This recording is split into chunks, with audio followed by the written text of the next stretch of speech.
Good morning বন্ধুরা। এখন ঘড়ির কাঁটায় বাজে সকাল 6:30 আর আমি এখান থেকেই ব্লগটি শুরু করলাম। আমার আরও একটি নতুন ব্লগে সকল বন্ধু থেকে অনেক স্বাগত। ঘুম থেকে উঠেই আর কি ঠাকুরের নমস্কার করে দেখো বাইরে বেরিয়ে গেলাম। এবার বাইরে বেরিয়ে দেখি বর যে রাতে আর কি ঘরে ঢুকেছে, কলটা ভালো করে বন্ধ করেনি, সারা রাত জল পড়েছে। জানো না, জল পড়া মানে কি, এটা কিন্তু ভালো না। কল থেকে আর কি সবসময় জল পড়া এটাও বাড়ির জন্য আর কি ক্ষতি। কী করবো, ওই যে আর কি আমি অত আমার খেয়াল থাকে না, জানো না, যে বড় অত প্রায় 10:30 11টার সময় ঘরে ঢোকে, তখন আর নিজেকেও ইচ্ছে করে না যে বাইরে গিয়ে আরও একবার চেক করি। এরকম মাঝে মাঝেই আর কি দেখতে পাই, তখন বরকে বলি যে একটু ভালো করে আটকে রাখলে ভালো হয়। কিন্তু এই জল পড়াটা একদমই আর কি ভালো না, এটাও কিন্তু বাস্তুদোষের মধ্যেই পড়ে। তা দেখো বন্ধুরা, আমি কিন্তু বাইরেটা ঝাড় দিয়ে নিলাম। আর এই শানটা হওয়াতে না ভীষণ মানে আমারই খুব সুবিধা হয়েছে একেবারে ঝাঁটা দিয়ে। দেখো বর যখন আর কি দোকানে বেরোবে সেই টাইমে আজকে বাবা মহাদেবের দর্শন পেলাম, মানে মনটা ভরে উঠলো। জানো না কি বলবো, ঠাকুরকে নমস্কার করলাম দূর থেকে, মানে দু চোখ থেকে যেন জল আসলো। এখন তো নমস্কার যখনই করি ঠাকুরকে, একমাত্র সংসারের ভালো ছাড়া আর কিছুই চাই না, বরের সবসময় কামনা করি শরীরটার জন্য। তা দেখো সবাই যে যার মতন, মানে আমিও ঘরে চলে এলাম মহাদেবের দর্শন করে। আমাদের এখানকার জলেশ্বরের আর কি মহাদেব, ওনাকে হালিশহর ঘাটে স্নান টান করিয়ে নিয়ে আর কি আবার জলেশ্বরে নিয়ে যাচ্ছে বাবাকে। তা বড় দোকানে চলে গেল দেখার পরে, আর আমিও দেখো আমার সংসারের কাজে লেগে গেলাম। সব আজকে ভাবলাম একটু ঘরগুলোকে পরিষ্কার করে, এমনিতে তো দেখবে ঘর আমার খুব ময়লা হয় না, ঝুল টুল কিন্তু কখনোই সেভাবে পড়ে না, করতে দেইও না কখনো, কেননা পরিষ্কার করেই রাখা হয়। তা দেখো বন্ধুরা, আমি একটু জানলাগুলোকেও একটু ঝেড়ে নিচ্ছি, কারণ এই জানলাটা না একদম খুলতে পারি না, একদম গা লাগা ঘর তো আমাদের পাশেই জায়েদের ঘর আর ওদের রান্নাঘর। দেখবে ওরাও যখন চিমনিটা জ্বালায় কি তেল কাঁসাটা উড়ে আসে, তার জন্যে আমি সাধারণত জানলাগুলোকে বেশিরভাগ সময়টাই বন্ধ করে রাখি। তা দেখো একটু এই এখন পরিষ্কার করব বলেই জানলাটা খুলে নিলাম। আর দেখবে ঘর দুয়ার পরিষ্কার থাকা মানেই আমাদের কিন্তু সব সময়ের জন্যই একটা পজিটিভ এনার্জি এনে দেয় কাজকর্মের জন্য। আর দেখবে নোংরা ঘরে না মানে নেগেটিভ এনার্জি পাওয়া যায়, আর নেগেটিভ এনার্জি মানে আমাদের অনেকটা কাজের ব্যাঘাত ঘটে, কাজ করতেও ভালো লাগে না নিজেদের। আর সব সময় দেখবে এনার্জি শরীরে থাকলে কাজেও কিন্তু ভালো লাগে। তা দেখো বন্ধুরা, একটু ক্যালেন্ডারটাকে নামিয়ে, ওখানটা আর ক্যালেন্ডার মানেই তো এখন সমস্ত দেবদেবীদের ফটো থাকে সাধারণত। আর দেখবে নিজেদের থেকেই যদি একটু ঝাঁটাটা লেগে যায় তখন ভালো লাগে না মনটা একদম, তার জন্য একটু নামিয়ে ওর জায়গাটাও পরিষ্কার করে নিলাম। তা দেখো বন্ধুরা, সেই ফাঁকে না আবার একটু পাখাটাও মানে একবারে করছি যে কালে কাজটা, এটাই বা বাদ দেই কেন বলো, একেবারে পাখাটা পরিষ্কার করে নিলাম। আর চাদরটা চেঞ্জ করব বলেই কিন্তু এগুলো আমি করি। যখন এই পাখা টাকা পরিষ্কার করব দেখবে চাদরগুলো, তোমরাও যদি এভাবে করো না দেখবে ময়লাটা কিন্তু, ধরো হয়তো চাদরটা পেতে ফেললাম, তারপরে হয়তো পাখাটা পরিষ্কার করলাম, এতে কি হয় ঝুলগুলো মানে নোংরাগুলো পড়ে। আর আমরা যখন রান্না করি দেখবে পাখা সাধারণত তেল কাজটা বলো কালো ময়লা হয়ে থাকে, আর সেগুলোই কিন্তু ঘরে পড়ে।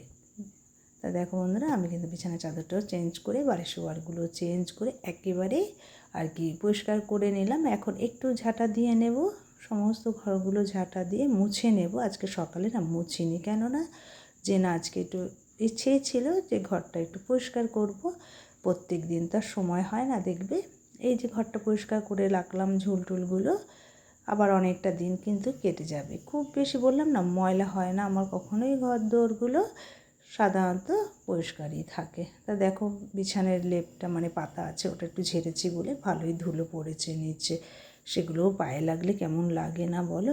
একটু ঝাঁটা দিয়ে নিলাম আর একটু জল নিয়ে আসলাম ঘরটা মুছবো বলে। আর আমার তো সংসার সবসময় দেখেই থাকো আমার ভিডিওতে, আমি একা হাতেই সব কাজ করি আর ভালোবাসি কাজগুলোকে করতে, সবসময় দেবে ভালোবেসে। ওই যে বললাম ঘরদোর পরিষ্কার থাকলে এমনিই এনার্জি পাওয়া যায় কাজকর্মে দেখবে। তা দেখো একটু ফিনাইল দিয়ে নিয়েছি, জলের মধ্যে দিয়ে নিয়ে ঘরটা একটু মুছে নিচ্ছি বন্ধুরা। শুধু এই ঘরটা না, সমস্ত ঘরগুলোই মুছে নেব এক এক করে, তারপরে যাব। মানে রান্না কিন্তু এখনও যায়নি, আজকে যেমন বরকে বলেই দিয়েছিলাম, জানো তো যখন যেটা রান্না করব আগে থেকেই বরকে বলি যে আজকে আর বাজার যাব না, আজকে কিন্তু এটাই করে নেব, তাহলে আমার সুবিধা হয়। কিন্তু বন্ধুরা জানো না, বাজারে গেলে কিন্তু অনেকটা সময় লাগে। তা দেখো বন্ধুরা, ঘরদোর মুছে আমি কিন্তু চলে এসেছি।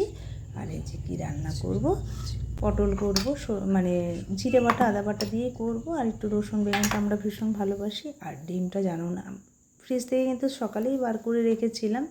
বয়েল করার সময় দেখছি ডিমগুলো ভালো বয়েল হয়নি। কেন বলো তো, আমি বয়েল করার সময় সাধারণত না একটু ভিনেগার দিয়ে দিই, আর আজকে ভিনেগারটা শেষ হয়ে গেছে, দোকান থেকে আনতেও ভুলে গেছি, যার জন্য মানে ডিমগুলো সেদ্ধ কিন্তু খুব ভালো হয়নি। তা দেখো বন্ধুরা, দুটো কড়াতে আমি কিন্তু রান্নাটা বসিয়ে দিয়েছি, তাহলে কিন্তু আমার খুব তাড়াতাড়ি রান্নাবান্নাগুলো হয়ে যাবে। একটাতে আর কি ডিম জন্য মশলা টশলা দিয়ে কষিয়ে নিচ্ছি আলু টালু দিয়ে। আর এখানে দেখো পটলটাকে লবণ হলুদ ছাড়াই কিন্তু ভাজা করে নিয়েছি। দেখবে লবণ আর হলুদ দিলে না কেমন আটকে, তাই দেখো কড়ার কী অবস্থা হয়েছে।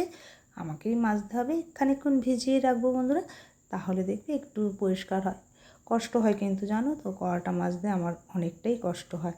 তা দেখো একটু পটলটাও দিয়ে দিলাম, কয়েকটা কাঁচা লঙ্কা গোটা দিয়ে দিলাম, ওগুলো আমার জন্য আর কি স্পেশালিভাবে, কেননা বরকে তো সেভাবে ঝাল দেই না। তো দেখো ওদিকে ডিমটাও হয়ে গেছে, পটলটাও প্রায় হয়ে আসছে, নামিয়ে নেব। আর সেই ফাঁকে দেখো একটুখানি রান্নাঘরের এই তাকটাও মুছিয়ে নিচ্ছি। আমার ঘরে না সেরকম কিন্তু খুব বেশি দামি জিনিস নেই বন্ধুরা, যা আছে এই মানিয়ে গুছিয়ে নিই আর কি।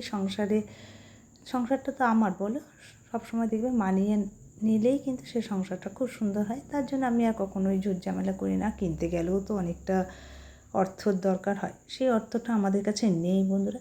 তো দেখো চালিয়ে নিচ্ছি সংসার, সমস্যা আর হচ্ছে না, আমারই সংসার, তাই তোমাদের সাথে একটু শেয়ার করলাম। যে দেখো বন্ধুরা, তোমাদের সাথে যখন সবসময় সব রকম ভিডিও দিই, এটা দিতেও কিন্তু আমার কোনো লজ্জাও নেই, কেননা নিজেরই সংসার, আর তোমরা তো আমার একদমই ঘরের লোক, আপনজন আর কি। তা দেখো দুটো র্যাকই মোটামুটিভাবে একটু পরিষ্কার করে নিলাম। এটা তো প্রত্যেক দিনের কাজ আমাদের। কাপগুলো ধরো চা খেয়ে পরিষ্কার মানে মেজে ঘষে আবার রেখে দিই। দেখো বন্ধুরা, সমস্ত গুছিয়ে নিই, বাসনগুলোকেও মেজে পরিষ্কার করে নিলাম। এই গামলার মধ্যে রেখে দেবো, জলটা ঝরে গেলে না তারপরে আবার জায়গায় রেখে দিতে পারবো। একটু ঢেকে রাখলাম আর কি, তাহলে ভালো। আমি প্রত্যেক দিনই তাই করি, সে রাতে বাসন মাজলেও তাই করি, ধরো এই ন্যাকড়াতে ঢেকে রাখি।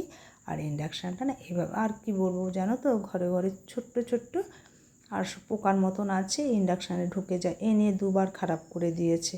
আর খারাপ করলে না দোকানে দিতে হয় বলো।